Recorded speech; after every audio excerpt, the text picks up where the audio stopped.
Ramakrishnapur Congress party కార్యాలయం లోపల Congress party ఆధ్వర్యం లోపల నిన్న జరిగినటువంటి మహాత్మా గాంధీ వర్ధంతి సందర్భంగా తెలిసి తెలియనటువంటి అవగాహన లేనటువంటి కొంతమంది టీఆర్ఎస్ నాయకులు తమ ఇష్టం వచ్చినట్లుగా మా రాహుల్ గాంధీ గారిపై అదేవిధంగా మా రాష్ట్ర ప్రభుత్వంపై మా ఎమ్మెల్యే గారిపై వారి నోటి పదజాలను ఇష్టం వచ్చినట్టుగా మాట్లాడడం చాలా సిగ్గు చేయడానికి వాళ్ళకి వదిలేస్తూనే మేము ఇలా ఒకటే సూటిగా ప్రశ్నిస్తున్నాం. ఏదైతే టీఆర్ఎస్ నాయకులు మీరు ఇలా వాదిస్తున్నారో ఒక్కసారి మీరు గుండె మీద చేసుకొని చెప్పాలి. గతంలో మీరు కాంగ్రెస్ పార్టీలో ఉన్నప్పుడు ఈ ప్రాంత అభివృద్ధి కోసం టీఆర్ఎస్ ఏం చేస్తలేదు, ఏం పని కావట్లేదు, ఉద్యోగాలు లేవని ప్రకటనలు పలికి ఎన్నికల సమయం లోపల కాంగ్రెస్ పార్టీ ఈక్వేషన్స్ లోపల కొన్ని మార్పుల జరిపిన సమయంలో మీకు టికెట్ ఆశించి భంగపడి టీఆర్ఎస్ పార్టీలో ఇలా మా మీద ఆరోపణలు చేస్తున్నటువంటి రాజా రమేష్ గారిని ఒకటే గట్టిగా సూటిగా ప్రశ్నిస్తున్నాం. రాజా రమేష్ గారు, మీరు బహిరంగ చర్చకు సిద్ధమంటే మేము సిద్ధంగా ఉన్నాం. మీరు ఒకటి గుర్తుపెట్టుకోవాలి, చెన్నూరు నియోజకవర్గ అభివృద్ధి లోపల కాంగ్రెస్ పార్టీ ఈ సంవత్సరం లోపల మేము గర్వంగా చెప్తాం సుమారుగా 800 కోట్ల రూపాయలు ఈ నియోజకవర్గ అభివృద్ధి కోసం తీసుకురావడం జరిగింది. మీరు ఒకటే ఉదాహరణ చెప్తాం. ఇవాళ ఏదైతే మీరు 15 సంవత్సరాల నుండి ఈ చెన్నూరు నియోజకవర్గంలో టీఆర్ఎస్ నాయకత్వం టీఆర్ఎస్ ఎమ్మెల్యే నుండి కూడా ఏం చేయకపోయినప్పటికీ కూడా గెలిచినటువంటి మా గడ్డం వంశీకృష్ణ గారు 100 కోట్ల రూపాయలు తొల ఏదైతే జోడుమార్గ వంతెన ఉందో వంతెన నిర్మాణం కోసం శాంక్షన్ చేయించడం కాకుండా కోటి 10 లక్షల రూపాయలు తాత్కాలిక నిర్మాణ పనులకు చేపట్టడం కోసం కూడా కేంద్ర ప్రభుత్వం నుండి తీసుకురావడం జరిగింది. అదే కాకుండా ఏదైతే ఫారెస్ట్ లో క్లియరెన్స్ లేదో ఆ క్లియరెన్స్ తీసుకురావడానికి ప్రయత్నం చేస్తున్నారు. తొందరలోనే వస్తుంది. ఆ ప్రాంత అభివృద్ధి కోసం పాటుపడతారు. అదే కాకుండా మీకు ముఖ్యంగా కూడా చెప్పదలుచుకున్నాం.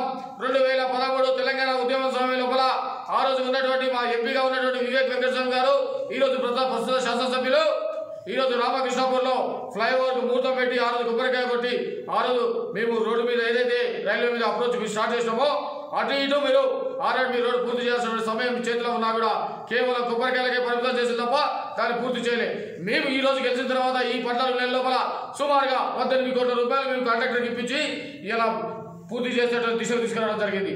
అదే కాకుండా ఇలా ఇంటర్నల్ రోడ్లు కానివ్వండి, ఇలా మురుగు కాలువలు కానివ్వండి, ఏదైతే సీసీ రోడ్లు కానివ్వండి, ఇలా డాక్రా గ్రూప్ మహిళలకు బిల్డింగ్లు కానివ్వండి, అదే కాకుండా ఇలా ఈ చెన్నూరు ప్రాంత అభివృద్ధి కోసం విద్యార్థుల భవిష్యత్తు కోసం విద్య ఉంటేనే భవిష్యత్తు ఉంటున్న ఉద్దేశంతో ఇలా ఇంటిగ్రేట్ స్కూల్ తీసుకురావడం జరిగింది.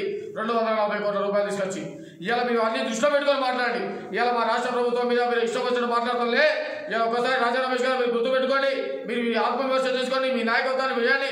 ఇలా మీకు చేత కాక ఇవాళ ఎక్కడో హైదరాబాద్లో ఉన్నటువంటి మీ జిల్లా పార్టీ ప్రెసిడెంట్ చేస్తే కనీసానికి మీకు అందుబాటులో లేడు. అయ్యారాం గయారాం లేక మీకు ఉండి అతను చెప్పేటువంటి వ్యాఖ్యలకు మీరు ఇలా ప్రకటనలు పలుకుతాలే. ఒక్కసారి గుర్తుపెట్టుకోండి, ఇవాళ తెలంగాణ రాష్ట్రం లోపల ఇవాళ మీరు కాళేశ్వరం తలమాలికం అన్నారు. ఏమైందా కాళేశ్వరం? ఇలా కాళేశ్వరం నీటి సుక్కలేదు, ఇలా కుగిపోయినది. ఇలా దానివల్ల 1,20,000 కోట్ల రూపాయల నష్టం జరిగింది. అంటే ఇది ఎవరి సొమ్మని మీరు చేసిలే. ఇలా తెలిసి తెలియనటువంటి రాష్ట్ర ముఖ్యమంత్రిగా ఉండి ఆ రోజు కాళేశ్వరం ప్రాజెక్టు కోసం ఆ రోజు డిజైన్ చేసి ఆ రోజు ఉన్నటువంటి మేధావులైనటువంటి ఇంజనీర్లు కాదని చెప్పేసి కేసీఆర్ వేరే బుక్కులు చదివినా నాకే వచ్చని చెప్పి ఇలా కాళేశ్వరం ప్రాజెక్టుతో ఈ ప్రాంతాన్ని నాశనం చేసిండే. అదే కాకుండా ఇలా ఒకటే అడుగుతున్నాం, మేము సూచిగా కేసీఆర్ గారి నాయకత్వాన్ని మీరు బాగా పకడ్బాలు పలుకుతున్నారే. కేసీఆర్ గారు ఏం చేశారండి? ఒక్క ఉద్యోగం ఇచ్చారా? మేము ఈ 14 నెలల లోపల 55,000 ఉద్యోగాలు ఇచ్చాం. ఇదే కాకుండా విదేశాల నుండి పెట్టుబడి 1,75,000 కోట్ల రూపాయలు ఇలా పెట్టుబడి తీసుకొచ్చాం. వచ్చేటువంటి 2 సంవత్సరాల లోపల 60,000 ఉద్యోగాలు ఇవ్వడానికి మేము సిద్ధంగా ఉన్నాం. ఇవి మేము చేయదలుచుకున్నాయి, చేస్తున్నాయి. అదే కాకుండా ఇవాళ మేము 12,000 రూపాయలు రైతు బంధు ఇచ్చినాం. ఏకకాలంలో దేశవ్యాప్తంగా ఎక్కడ లేని విధంగా ఏకకాలంలో సుమారుగా 22,000 కోట్ల రూపాయలు 2 లక్షల రుణమాఫీ చేసినాం. ఇలా మీరు గుళ్ళ మీద చేసుకున్నారు. కానీ ఇలా ఏదైతే మహిళలకు ఉన్నారో ఉచిత బస్సు సౌకర్యం కల్పించడం, ఇలా మేము పెన్షన్ స్కీమ్ను అమలుపరుస్తున్నాం. మేము చెయ్యదేదే ఇలా రైతులకు సబ్సిడీలు ఇస్తున్నాం. మీరు అన్ని పొడగొట్టిలు ఇలా అప్పుల పాలు చేసిలు కుప్ప చేసి కూర్చోబెట్టులు. అయినా మేము అభివృద్ధి దశ పోతూనే ఏదైతే సోర్సెస్ మేము సోర్సెస్ వెనుకలాడుకుంటూనే ఇలా రాష్ట్రాల అభివృద్ధి బాటలో తీసుకుపోతున్నాం. బలిదానాల ఫలితంగా ఏర్పడినటువంటి తెలంగాణ రాష్ట్రం, నిల్లు బడ్జెట్తో ఏర్పడినటువంటి తెలంగాణ రాష్ట్రాన్ని గత 10 ఏళ్లుగా పాలించినటువంటి బీఆర్ఎస్ ప్రభుత్వం 7 లక్షల కోట్ల అప్పు చేసి తెలంగాణ రాష్ట్రంలో కూడా పుట్టే బిడ్డకు కూడా ఒక 2 లక్షల అప్పును ఇలా నెట్టింది. అవగాహన రహితంగా ఇక్కడ బీఆర్ఎస్ లీడర్ అయినటువంటి రాజా రమేష్ ఇటు కాంగ్రెస్ ప్రభుత్వం పైన రాహుల్ గాంధీ పైన అనిశ్చిత వ్యాఖ్యలు చేయడం అనేటువంటిది వాటిని మేము తీవ్రంగా ఖండిస్తూ ఉన్నాం. నిజంగా వారి స్థాయికి తగ్గట్టుగా మాట్లాడాలి. రాహుల్ గాంధీ స్థాయి ఎక్కడ, రాజా రమేష్ స్థాయి ఎక్కడ అనేటువంటి ఆలోచించుకొని మాట్లాడే అవసరం ఉన్నది. ఇలా మనం గమనించినట్లయితే గత 10 ఏళ్ల కాలం లోపల తెలంగాణ రాష్ట్రం ఏ విధంగా అప్పుల పాలైందో ప్రజలందరికీ తెలుసు, మీకు అందరికీ కూడా తెలుసు. వారు ఇచ్చినటువంటి హామీలు ఏ ఒక్క హామీ కూడా నెరవేర్చలే. ఇలా మా రఘునాథ్ రెడ్డి గారు చెప్పినట్టుగా దళిత ముఖ్యమంత్రి లేడు, తర్వాత దళితులకు 3 ఎకరాల భూమి లేదు, ఇంటికి ఒక ఉద్యోగం లేదు, డబుల్ బెడ్రూమ్ల ఊసు లేదు, కొత్త రేషన్ కార్డు లేవు, కొత్త పెన్షన్స్ లేవు, ఇందిరమ్మ ఇల్లు లేవు, ఏ ఒక్కటి కూడా నెరవేర్చినటువంటి పాపన పోలే. మరి ఇవాళ ప్రజల యొక్క ఆశీస్సులతో 2018 లోపల అధికారంలోకి వచ్చినటువంటి కాంగ్రెస్ ప్రభుత్వం ఇలా ప్రజా సంక్షేమం దిశగా అడుగులు వేస్తూ ఉన్నది. మరి ఈ సంవత్సర కాలం లోపలనే గృహజ్యోతి కింద 200 ఉచిత విద్యుత్ ఇచ్చినటువంటి ఘనత ప్రభుత్వానికి దక్కుతుంది. అదేవిధంగా ఉచిత బస్సు ప్రయాణం, మొట్టమొదటి సంతకం ఉచిత బస్సు ప్రయాణం కింద చేసిండు. ఇప్పటికీ సుమారుగా 60 లక్షల మంది మహిళలు ఉచితంగా బస్సు లోపల ప్రయాణం చేసిండ్రు. వాళ్ళు 10 సంవత్సరాల కాలం లోపల మేము రైతు రుణమాఫీ చేస్తామని చెప్పిండ్రు, కానీ ఏనాడు కూడా ఒక్క పైసా కూడా రైతు రుణమాఫీ చేయలే.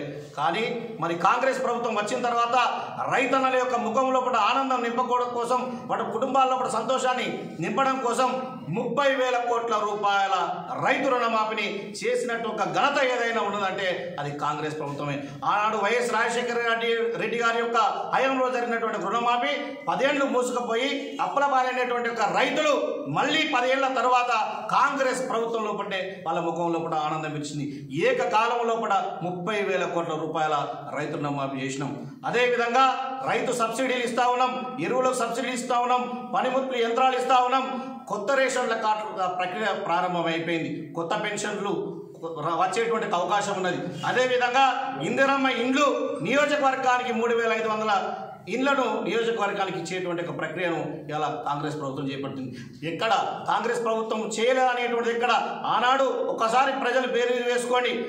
ప్రభుత్వ హయాంలో, టీఆర్ఎస్ ప్రభుత్వం హయాంలో కూడా వారు చేసినటువంటి సంక్షేమ కార్యక్రమాన్ని ఇప్పుడు కాంగ్రెస్ ప్రభుత్వం వచ్చిన తర్వాత చేసేటువంటి సంక్షేమ పథకాలు ఏ విధంగా ఉన్నాయో మీరు ఆలోచించాల్సి ఉంటుంది. అవగాహన రాహిత్యంతో, అక్కసుతో కాంగ్రెస్ ప్రభుత్వానికి పేరొస్తుందనేటువంటి అక్కసుతో కేవలం ఏదో మాట్లాడాలని చెప్పేసి నోటుకు వచ్చినట్టు మాట్లాడితే ఊరుకునేటువంటి పరిస్థితి లేదు. నారిక కోసేటువంటి రోజులు దగ్గర ఉంటాయి, ఊరు నుంచి తరిమేసుకుంటూ దగ్గర వస్తాయి. కాబట్టి తస్మాత్ జాగ్రత్త రాజా రమేష్, నీ నోటుకు వచ్చినట్టు మాట్లాడకుండా నువ్వు ఒక మామూలు కార్యక్రమం స్థాయి కూడా నువ్వు పనికిరానటువంటి వ్యక్తి ఇలా బీఆర్ఎస్ లో కూడా పోయి ఏదో మాట్లాడుతున్నావు. ఎవరు లేని, ఏం లేని, ఏ చెట్టు లేని కాడ ఎంపల్ చెట్టు మహావృక్షం అన్నట్టు ఏ నాయకులు లేని కాడ నువ్వు పోయి ఇలా మాట్లాడుతున్నావు. కాంగ్రెస్ లో నీ స్థాయి కేవలం కార్యకర్త స్థాయి అనేటువంటి విషయాన్ని నువ్వు మర్చిపోయి ఇలా బీఆర్ఎస్ లో పోయి జంప్ అయిపోయి నువ్వు నువ్వు ఒక నాయకునివి కాదు, కేవలం నువ్వు ఒక దొంగవి. కాంగ్రెస్ ప్రభుత్వంలో ఉంటూ టీఆర్ఎస్ పనిచేసినటువంటి దొంగవి నువ్వు ఇలా మా మీద మాట్లాడేటువంటి ఒక నైతిక హక్కు కూడా నీకు లేదని చెప్పి ఈ సందర్భంగా హెచ్చరిస్తూ, ఇంకొకసారి కాంగ్రెస్ ప్రభుత్వం పైన కానీ, కాంగ్రెస్ నాయకుల పైన కానీ, మా యొక్క ఎమ్మెల్యే పైన కానీ ఏమైనా వ్యాఖ్యలు చేస్తే మా కార్యకర్తలు తస్మాత్ జాగ్రత్త. ఖచ్చితంగా నేను